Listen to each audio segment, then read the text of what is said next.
Hey, welcome back. So, today I want to talk a little bit about modifications.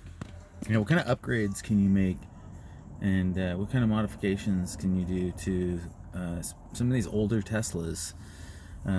Surprisingly, there are a few things you can do. You can't really upgrade the motor to go faster. That's something that that's a pretty decently hard replacement to do, or it'd be pretty expensive just to upgrade to a faster motor, or like a dual motor, making a rear into a dual motor.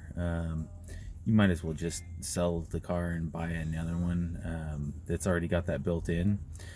But one of the modifications that I'm going to do to this 2015 Model S 70D is add air shocks. And many of you know that they have air shocks that were built in by Tesla into a lot of these vehicles. This one has the standard shocks, but hydraulic air shocks are controlled by the computer.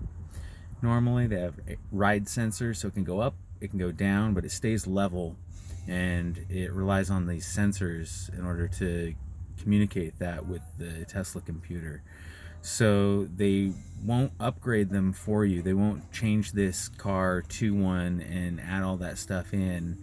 That's something done, I think, factory only. And so I wanted to do custom ones. So I bought a Tesla Air tank that fits in the frunk, and I guess I'll show you the nose cone here in a second when I talk about the other upgrades. There's some lack of sensors that will happen, which is good. And so what I have to do is basically get a Wi-Fi controller for my air shocks, and I'm going to split it into two zones, front and back, so that I can raise the front up independently of the back. So if I just want to lift the back up, I can do that. But I'll be able to adjust the ride height without sensors, so I'll be able to go all the way down and squat it onto the ground. I'll go all the way up to the maximum PSI height of the shocks, and I won't have the computer to tell me what to do, as in lowering it when it hits 35 miles per hour automatically so it doesn't drive too fast when it's too high up.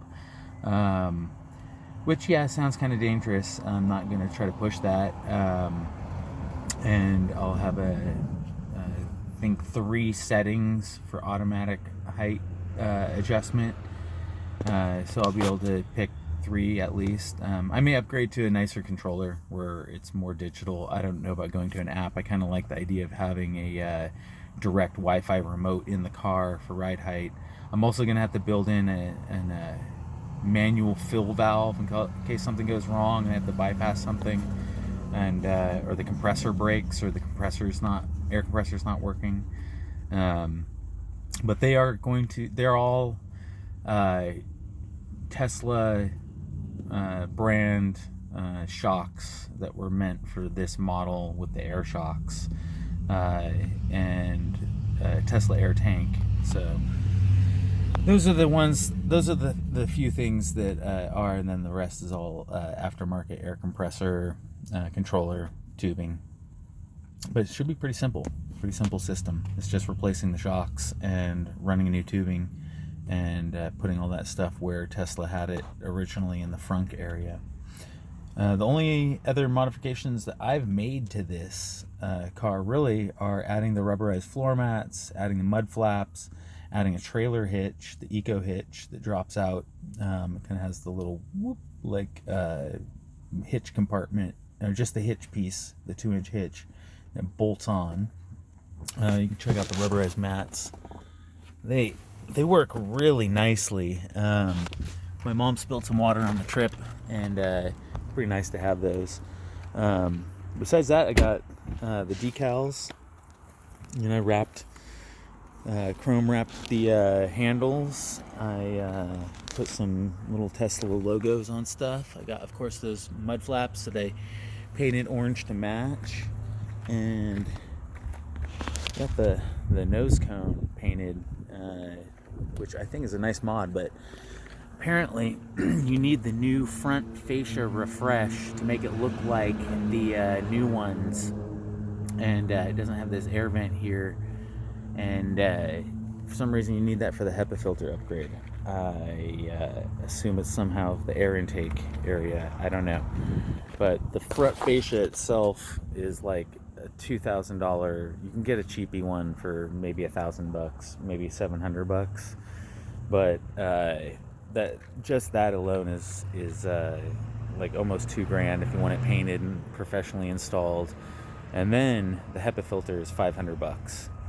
Now they also offer an upgrade that apparently I need. It's necessary to drive the car. I've got a little bit of a tiff with Tesla right now because it's a software upgrade that is causing the MCU1, the older MCU infotainment system in these older Teslas to crash. They're overloaded by all this new software. As Tesla told me this, they confirmed this. They said, oh, if you want to check into it, you can get an upgrade. It's only for these older ones, it's only $1,750. But also, if you want to keep your FM radio or Sirius XM, that's going to be an additional fee, which I'm guessing is probably $500. That's their standard for roof racks or for HEPA filter. And so I don't know. I'm a little hesitant to fork over the cash for something that was a recall because of the chip failure. This is software failure. I mean, the cause shouldn't really matter. It should be the fact that the MCU is failing while driving in 105-degree heat in the middle of Phoenix, Arizona. So we'll see what comes about from this. I feel like they're making enough money. I haven't really seen that reflected in my stock price recently, but I think that Elon's making enough that he can kick down a upgrade to all these old MCUs to MCU2 and throw in an FM tuner at the same time, right? I mean, is that really too much to ask? I don't think so, especially for safe operation of the vehicle.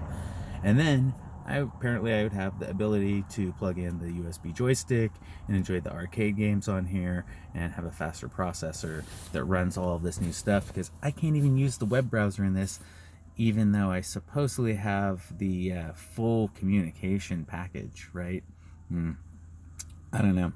What do you think? Put something down in the comments, and of course hit that like and subscribe button, because I want to showcase this and raise it to the attention of Tesla Motors. And so if you're watching this, I would challenge you to create a battery upgrade for these old Model S's specifically, and make an LFP battery that has really nice cooling and fits in the Model S older generation compartments, because that's what we want. If we're going to upgrade these old batteries after 8 years, because my battery warranty is going to be up in August and I know it's going to fail, I want to be able to replace it with something more sustainable like LFP. And why not offer like 100 kilowatt hour pack LFP that fits right here? And I think it's doable. So let's see if you can make it happen, and I will gladly test that out for you. So as everybody may have seen in one of my earlier videos, it is confirmed that you can upgrade these to a standard 100 kilowatt hour pack. This is the 70D, so this has the dual motor, all-wheel drive, 70 kilowatt hour pack, which is one of the smaller ones on the smaller end. I've got a max range of 215 miles left when charged to 100%. Why it still has the ideal range of 245 miles, I don't know. I feel like Tesla needs to eliminate that, because that's a lawsuit waiting to happen. It's kind of false advertising, but we all ignore it and hope that our battery doesn't keep degrading. So I'm sure the supercharging across the country took a little bit out of this. I hope not, but it seems to be doing okay. But back to home charging with the solar panels, and I'm pretty excited about that. any other modifications to this besides hoping to upgrade to the 100 kilowatt hour pack so I can hopefully get the faster charging would be great. There's supposed to release a DC fast charging connector upgrade, even for these older ones. I worry about having the 70 kilowatt hour pack and charging that fast, but they're supposed to release some sort of upgrade for that. So lots of cool stuff you can still do to these old Teslas, and I think that there's a cool future ahead for these. So let me know what you think about that too. Yeah, I'd love to hear your comments on all this, and what the future is for some of these older models, and keep them going and make them even cooler. All right, hope you enjoyed. Yeah, peace, and see you in the next one.